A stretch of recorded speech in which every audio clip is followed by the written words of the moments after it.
வாழ்வில் வார்த்தை ஊழியங்கள் வழங்கும் இன்றைக்கான இறை வார்த்தை. நமக்காக பாலகனாய் பிறந்த இயேசு கிறிஸ்துவின் இணையற்ற நாமத்தில் வாழ்த்துக்கள். கிறிஸ்மஸ் காலங்களில் பலவிதமான சிந்தனைகளை நாம் தியானிக்கிறோம்.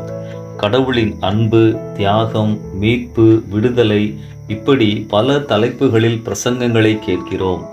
கிறிஸ்மஸ் நாட்களில் வழக்கமான காரியங்களில் ஒன்று வாழ்த்துக்கள் அனுப்புவது, நேரில் சொல்வது. பல வருஷங்களுக்கு முன்பதாக கிறிஸ்மஸ் வாழ்த்து அட்டைகள் அனுப்பும் பழக்கம் இருந்தது. Greetings cards. கடைகளுக்கு சென்று நண்பர்களுக்கோ உறவினர்களுக்கோ அவர்களுக்கு பிடித்தவைகளை விதவிதமாக வாங்கி தபாலில் அனுப்புவோம். இப்போது வாழ்த்து அட்டைகள் அதிகமாக இல்லை. மொபைல் போனில் எல்லாமே அனுப்பப்படுகின்றது.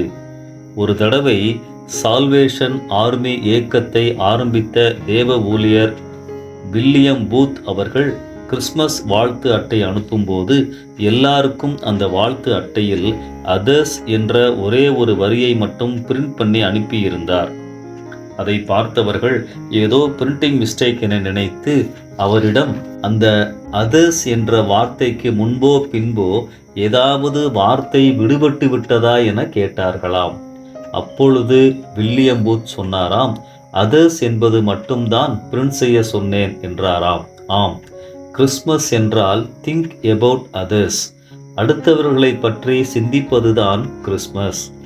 கடவுள் மனுக்குலத்தை பற்றி சிந்தித்தார். எங்கேயோ இருந்த மேய்ப்பர்களை சிந்தித்ததுதான் கிறிஸ்மஸ். பயந்தவர்கள், குழப்பத்தோடு இருந்தவர்கள் சந்திக்கப்பட்டார்கள். அடுத்தவர்களை பற்றி சிந்திப்பது என்றால் நிறைய அவர்களுக்கு கொடுக்க வேண்டுமா, பண உதவி செய்ய வேண்டுமா என்றெல்லாம் நினைக்கலாம். அப்படி அல்ல. நடந்த ஒரு சம்பவத்தை பகிர்ந்து கொள்ளுகிறேன்.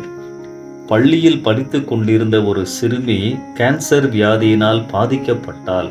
சிகிச்சை அளித்த போது அவளுடைய தலைமுடியெல்லாம் கொட்டிவிட்டது.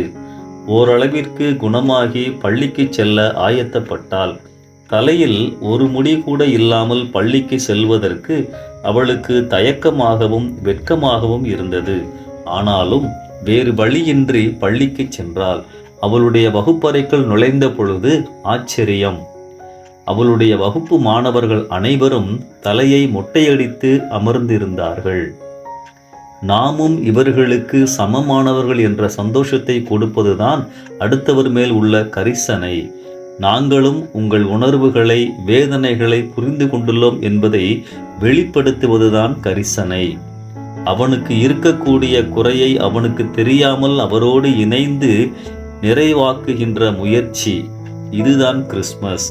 மனுக்குலத்தின் குறையை நிறைவாக்க வந்தவர் இயேசு.